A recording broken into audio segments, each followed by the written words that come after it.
when did the Worms War begin? Well, Worms initially started as a one-man project. It was conceived by a chap called Andy Davidson.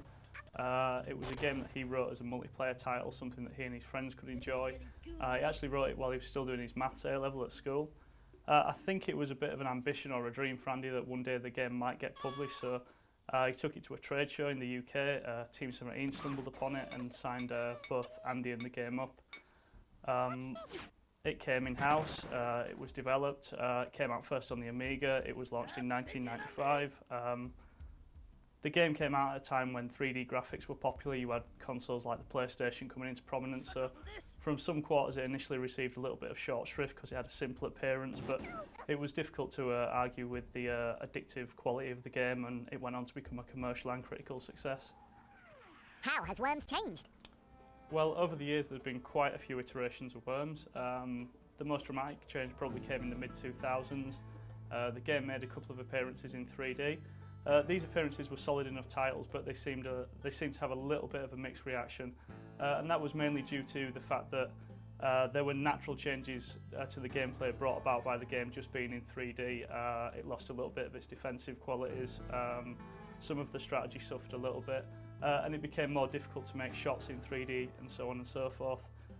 Following those 3D versions, you got the emergence of digital platforms like the Xbox Live Arcade service from Microsoft, Sony's PlayStation Network, the App Store, etc.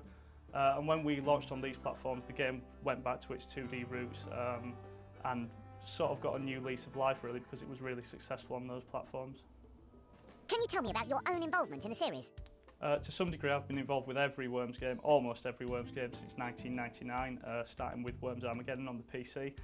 I think my first role as a lead designer was in 2006 with Worms Open Warfare 2 on the PSP and DS. So, if my maths are right, the original was 17 years ago, and brings us to Worms Revolution. Can you tell us more about Worms Revolution? When we first sat down to think about what we wanted to make in this latest Worms game, our first port of call was to establish some aims. We were very conscious of the history of the brand, where it came from, the number of games that we'd made before that, and kind of, I suppose, to a degree, we wanted people to take notice of this game. We wanted a version of Worms that was essentially a game that could compete with the other high-quality products on those same spaces into which we'd be releasing. We didn't want to make just another Worms game. Terms like a next-gen version of Worms were bandied around a lot. So we basically established that we would need a new engine. We wanted the 2D gameplay that the series is known for, and we needed some new features that would evolve the brand in meaningful ways. And the result was really a completely new engine. We didn't want to use the 2D engine that we'd used in the past because we felt that might limit what we were able to do. And we were also worried that it also might end up looking similar to those previous games, which wasn't what we wanted, basically. And how does Worms Revolution fit into the series? Well, creating the game from the ground up, one of the things that we need to consider is that none of the things from the old games are ported across, none of that stuff comes across for free. While we're trying to make something contemporary, at the same time it needs to be recognisable, it needs to feel it, it needs to play like Worms. That's very important to us. We have staff members working on getting the balancing right. They've worked on numerous Worms games, such as Worms Armageddon in the late 90s. With the new engine, we've got gorgeous high-definition graphics. We get a 3D landscape that, thanks to some very clever tech, deforms to the same resolution as the 2D games. The game loses none of its defensive strategy with the landscape being in 3D.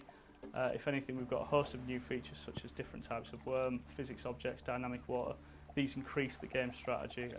You get situations in multiplayer games that just flat out can't happen, don't happen in the previous games. Each of these new features as well also allows us to bring something new to the single player experience. We can employ these to make more interesting missions, more interesting puzzles. At the end of the day, I hope the end user feels that we've made something that's recognisably Worms but has a unique freshness to it. Amazing! Oh dear. Remember me. Bye-bye.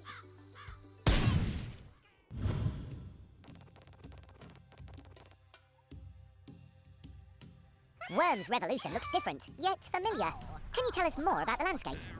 Yeah, sure. I mean, essentially we wanted to keep the gameplay in 2D like the previous games, but we wanted to pushed the technology so that it was actually all in 3D for the visuals. It's not up until recently we've had the computing power to have the ability to do this. So in this iteration of the game we have 3D landscapes at the same level of detail as the 2D landscapes that we had previously. And how are the particle effects different in this game? In Worms Revolution we've managed to put together a special smoke rendering system which has allowed us to do a huge amount of smoke in the game. We have had limitations in the past where we've not been able to do very much particle effects per explosion. In this game we've managed to put together a system where we can have a huge amount of particles and cover the screen with smoke if we need to, so we're not limited anymore. In the past, there's been objects I've had to navigate around. Will these be making a return? In Worms Revolution we have a fully featured physics system now in place.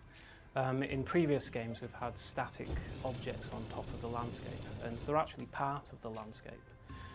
In Worms Revolution these now move around in physics. Physics objects can be destroyed, and they have extra properties when some of them are destroyed. For example, you could have a lighter which explodes, you have test tubes which expel poison, and also water bottles can blow up and produce water. What's this new water we're seeing? In Worms Revolution we have a brand new water system that is custom made. It's very realistic. We include properties such as viscosity, compression and also turbulence. The water in Worms Revolution can push objects around. So for chain reactions in this game, the water is a very big part of that. The water affects the worms and the push force. Everything is dampened underwater, and it's very difficult for the worms to move around and even jump out of water. Worms don't die instantly when they hit dynamic water, but it's very much like poison. They take damage at the end of a turn if they're in water.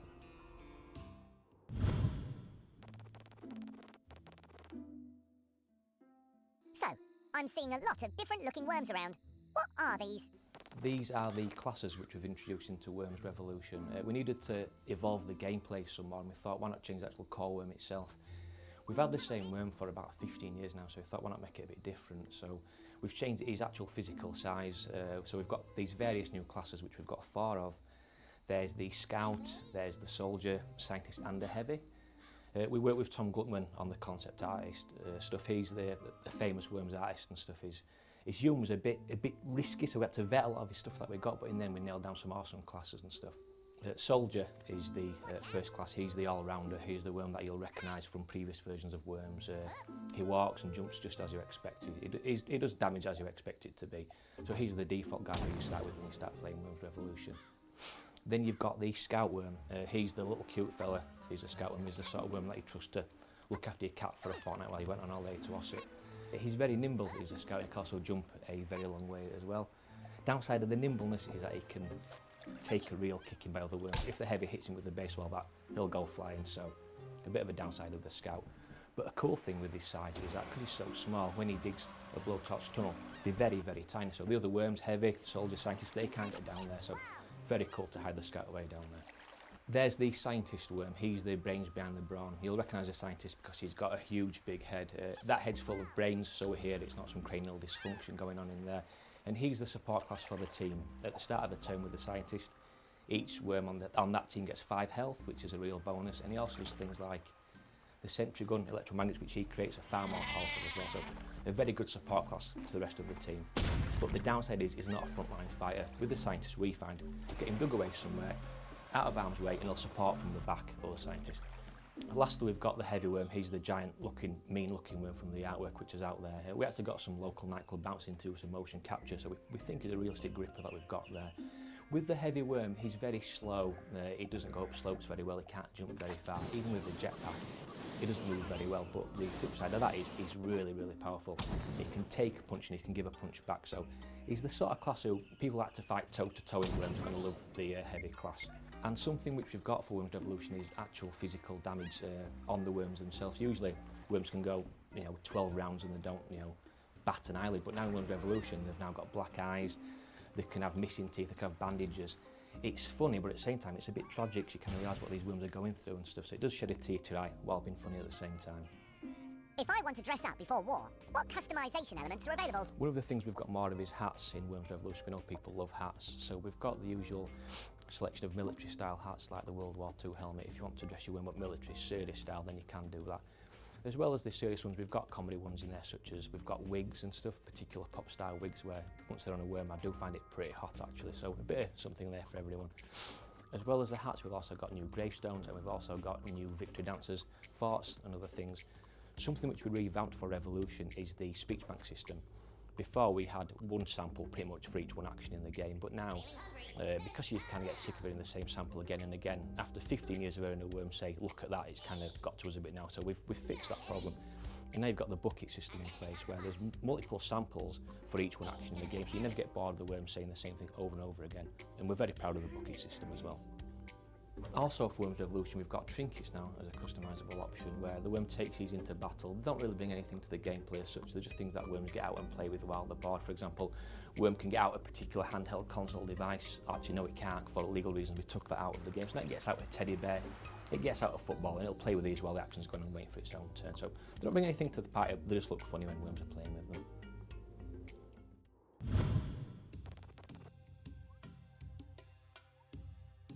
Me about the single player mode. Well, there's hours and hours of content for you in the single player mode, and it's divided into two separate components. We've got the campaign mode and the puzzle mode. The campaign mode is probably a good place for people to start if they're unfamiliar with Worms games, or maybe they're experienced players and they just want to see the new features we've implemented, such as the Worms classes, the physics objects, or the dynamic water. There's 32 missions altogether, and that's spread out over the 4 different themes. We'll start you off gently. There's the training missions to get you going, and then by the end of it we've really upped the ante, and if you're not an experienced Worms player, by the time you get to mission 32 then you never will be. And then we've got the puzzle mode. Now the puzzle mode, it's more about challenges. It's missions with a certain objective. Now that objective could be to get a vital worm that's on the enemy team, or it could be to collect a crate, but you've only got certain items and certain ways to achieve that goal. This is a real strategic side of Worms games. It's going to be a head scratcher, and I think it's really going to excite people when they finally get to finish one of the puzzles. There's 20 of those in total, so there's plenty there to keep people going. Let's get down to the nitty-gritty. How can I beat my friends? Well, there's a couple of ways you can play against your friends with Worms Revolution. There's local play and online play. Local play, it's the social side of Worms really. That's where you get 3 of your mates round to your house, all 4 of you sit on the sofa, and you can either grab 4 pads or you can get 1 pad and pass it round, and you can enjoy the banter and the fun that goes with playing Worms with people in the room with you. And there's nothing better in local play than seeing the expression on your mates' faces as you drop their last worm into the water. And then you've also got the online mode. In online mode, you can set up a lobby yourself and you can tailor it to whatever settings you like, and then you can invite people, or you can wait for it to fill up, and you can basically take on the best players in the world really. This is where you're going to have improved your skills, because there's some great Worms players out there. Or if you don't really want to mess about setting up a lobby yourself, you can always join one of the lobbies that will be out there, do a search, dive in, and once again see how good you really are when you're up against the best players in the world. So you can play it at home, you can play it online, but either way you can have a great game. What modes are available to play? Well, we've got 3 modes that you can choose from to play. We've got the deathmatch mode, the forts mode, and the classic mode. Deathmatch mode is probably the bread and butter mode really in Worms Revolution. It's the one that most people will be familiar with, and maybe the mode that people will play first. With this you can set up a game with 3 other players or 3 AI combatants if you wish, and you can set up your scheme settings, and then basically you're straight into a match.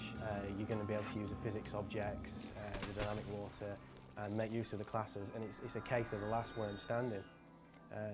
Secondly, obviously we've got the forts mode like I mentioned. Now the forts mode is probably my favourite mode. What we've got there is similar to deathmatch mode in fact, but the landscape is set into 2 separate forts, one either side with a body of water in between. Now this means that you've got to use a little bit more strategy here, because you can't get directly to the opposing teams. So you might want to use height to your advantage and try and get shots down from above, or you might want to bunker down and maybe do hit and run, dark side tactics essentially. Either way, I think Forts mode is probably going to be the one that people get the most fun out of, especially for me. Aside from the fact it looks beautiful as well, I think it's probably one of the most beautiful landscapes we've created, the Forts mode. And lastly, we've got the Classic mode. Now the Classic mode is for the Worms purists. It's for people who have played Worms before and maybe they want to experience that same kind of game. They don't want to have the dynamic water, they don't want to have to mess about with Worms classes, and maybe they don't want the random nature that a physics object might include in the map. So that's all removed and they can get on with playing Worms classically as it was originally intended. So there's something for everyone really in all the games modes.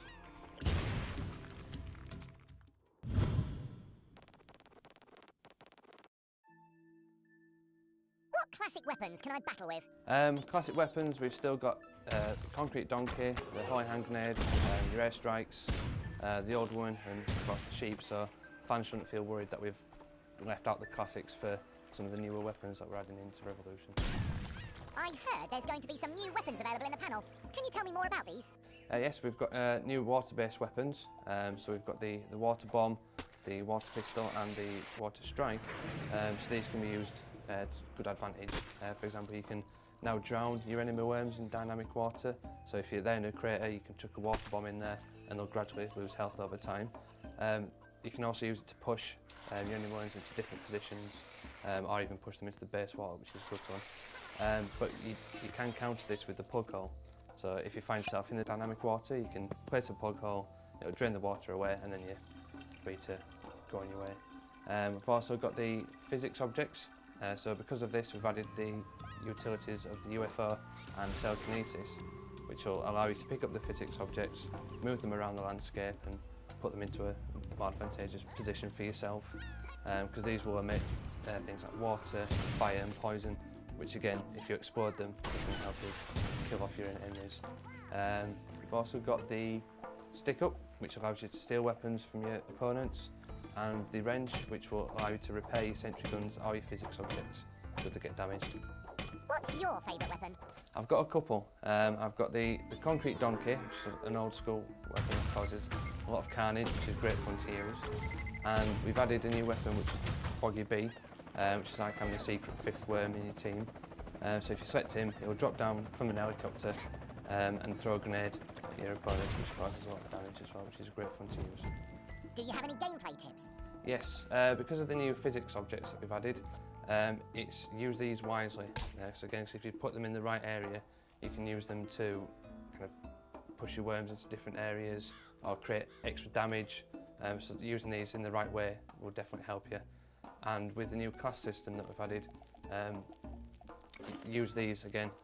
Think about how your shot's going to play out, because if you swap your worms around like two other classes, like Heavy and Scout, you can find this will benefit you, and you might end up winning the match from this simple swap of the classes, which is a useful effect to use.